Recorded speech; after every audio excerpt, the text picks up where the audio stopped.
최강 종목과 최강 이슈를 소개해드리는 시간. 오늘도 전 세계에 일어난 주요 이슈를 살펴보면서 투자 포인트를 잡아보고 최강 종목까지 선별해드립니다. MBN골드 김명진 매니저와 함께할게요. 매니저님 안녕하세요. 안녕하세요. 어제는 안 오른 기업을 찾기 힘들 정도로 불같은 장이었습니다. 오늘도 불장 이어질까요?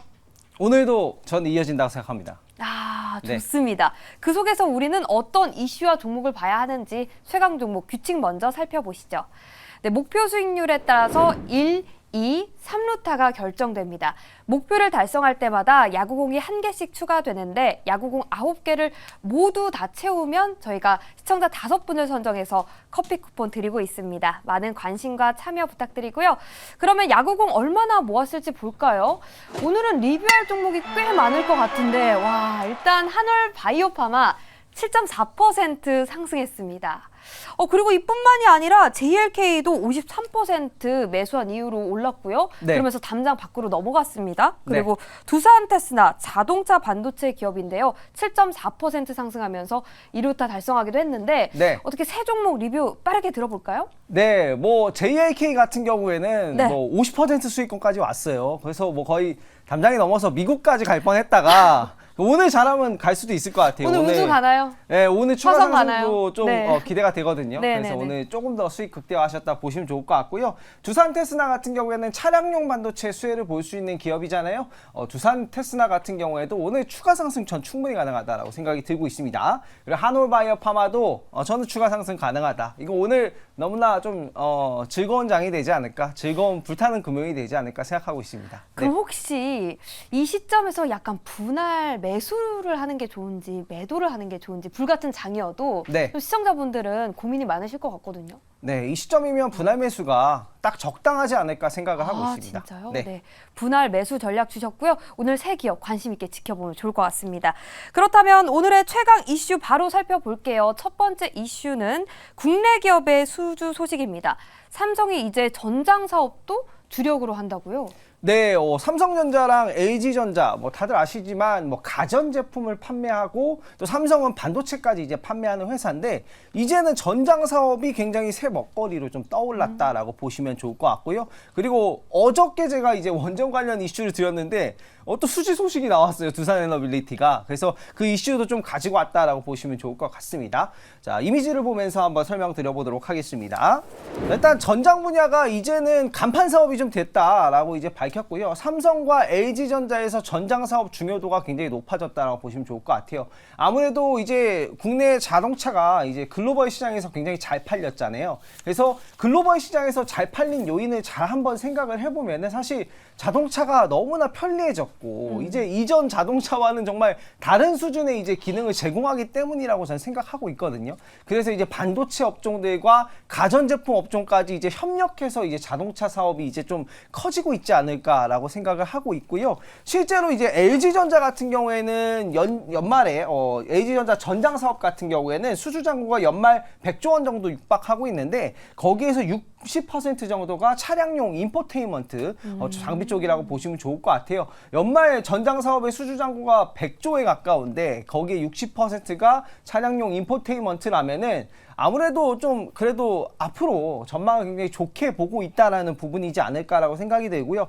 삼성전자의 하만 같은 경우에도 이번에 이제 최대 실적과 최대 매출을 좀 달성을 했다라는 소식이 들려오면서 전장 사업 먹거리가 앞으로 좀 더 중요해지지 않을까라고 생각이 들고요.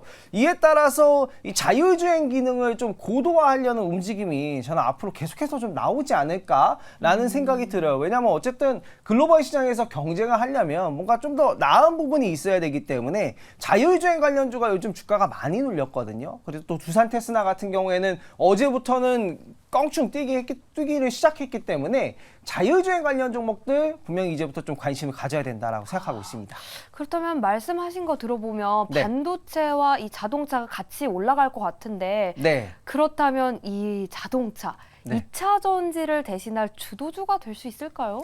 2차 전지를 대신할 정도로 주도를 하려면 금리 여건이 좀 받쳐줘야 된다라고 생각이 들어요. 아무래도 이제 자동차는 구매 비용이 있기 때문에 뭐 리스라든가 아니면 장기 할부 구매 계약 같은 거를 하거든요. 물론 뭐 그게 이제 다른 뭐 신용대출 금리보다는 낮지만 그 부분이 좀 개선이 되면 충분히 잘 팔릴 수 있다라고 생각이 들고, 지금 전 세계적으로 물가가 좀 다시 오르고 있잖아요. 자동차가 조금 싸져 보이는 효과가 있고 물가가 오르면은 소득도 같이 좀 오르는 경향이 있거든요. 그런 부분이기 때문에 좀 한번 지켜볼 만하다라고 생각하고 있습니다. 네, 좋습니다. 그럼 관련주 확인해 볼게요. 네. 음. 네. 두 번째 이미지 보고 제가 두 번째 관련주 이슈가 또- 한번 네, 소개를 네, 해드릴게요. 네. 두산 에너빌리티 이거 빼면 서운하거든요. 그쵸. 굉장히 제가 좋아하고 있는 유망한 업종이라고 생각이 들고, 일본이 이제 원전 비중을 줄였다가 지금 에너지 비용으로 힘들어서 엔저 현상이 나왔잖아요. 그래서 이제 이 원전 관련주는 제가 집중해서 보셔야 된다라고 말씀을 드렸는데, 두산 에너빌리티가 사용 후 핵 연료, 이걸 캐스크라고 하거든요. 캐스크. 이거를 수주를 했다라고 네. 보시면 좋을 것 같고요. 이게 국내 시장 규모가 향후에 이제 8조 원까지 규모가 커진다라고 하고요. 글로벌 시장 규모를 보면은 한 20조 이상 된다라고 보시면 좋을 것 같아요. 그래서 이 두산 에너빌리티 캐스크 사용 후 핵연료 같은 경우에는 지금 글로벌적으로 보면은 유가가 비싸서 원전을 많이 가동했을 거란 말이에요. 그러면 사용 후 핵연료가 나온단 말이죠. 그 시장을 좀 선점하려고 이제 나오는 게 아닌가라고 생각이 들고요. 관련한 이슈는 좀 계속해서 좀 체크를 해볼 필요가 있고, 앞으로 향후에 이제 두산 에너빌리티 수주가 점점 국내 시장에서 많게 되면 중소협력사와 같이 해서 한다고 하니까 눌림목이 나왔을 때 한번 관심 있게 볼 만한 뉴스다라고 생각이 들어서 관련 종목 이제 한번 보도록 하겠습니다. 관련주는 사실 뭐 원전 관련주는 몇 가지 없기 때문에 자율주행차 관련 종목들로 제가 좀 가지고 왔다라고 보시면 좋을 것 같습니다.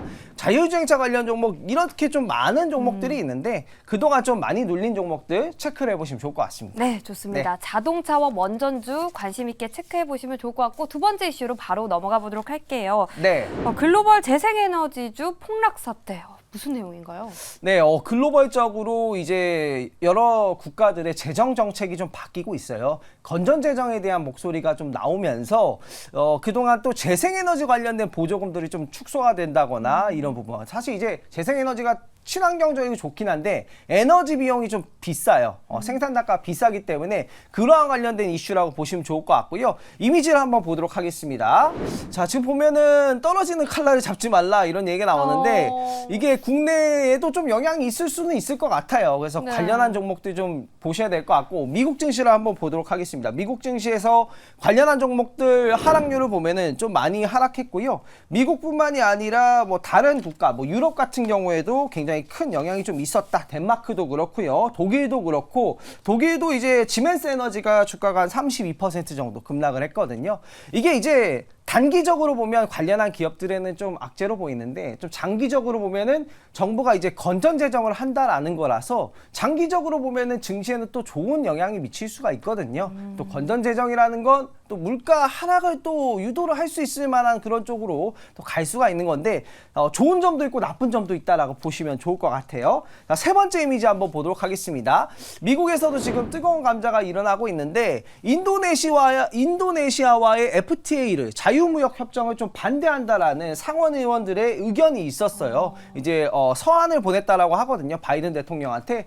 이게 뭐냐면은 인도네시아의 그 광물이 뭐 이제 중국의 영향을 많이 받는다더라. 그래서 이 FTA 좀 축소를 해야 되지 않냐. 우리 그 미국 사람들이 내는 세금이 이상한 데로 나간다. 이러한 이제 서한을 보냈기 때문에 이와 관련된 이슈도 조금 체크를 해볼 필요는 있겠다라고 생각이 들어서 이 이슈를 체크를 하면서 재생에너지 관련된 종목들 관련주 한번 보도록 할게요. 특히나 이 신재생에너지 종목 같은 경우에는 일단은 주가 추이를 보긴 해야 될 것 같습니다. 관련해서 잘 보시면서 대응하시는 게 좋을 것 같습니다. 네, 좋습니다. 신재생 에너지주 관심 있게 지켜보시면서 잘 대응하라는 의견이었습니다.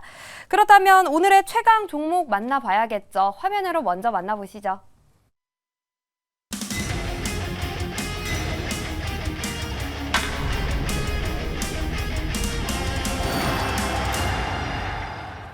네, 네이버 3루타 도전입니다. 투자 네. 포인트 빠르게 살펴볼게요. 네, 일단은 일본 시장에서 광고를 좀 꽉 잡고 있는 기업이고요. 자사주 소각 계획 발표했고요. 3년간 잉여 현금 흐름의 15%에서 30% 현금 배당한다라고 하고요.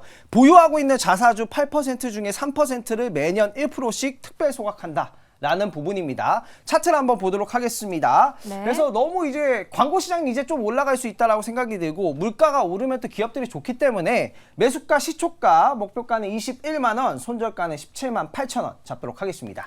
네, 방금 들어온 속보인데요. 네이버의 3분기 매출이 전년 대비 19% 증가했다고 합니다. 영업이익은 15% 증가하면서 호실적을 나타냈는데 모멘텀이 하나 더 추가가 됐네요, 방금. 네, 뭐 공교롭게도 속보가 나와서 좋네요. 네. 네, 좋습니다. 가격 전략 확인해 볼게요. 네. 가격 전략 시초가 목표가 21만 원, 손절가 17만 8천 원 잡도록 하겠습니다. 네, 다시 한번 확인해 보시고요. 오늘도 불같은 장 기원하면서 저희는 다음 주에 또 돌아오도록 하겠습니다. 지금까지 최강 종목이었습니다.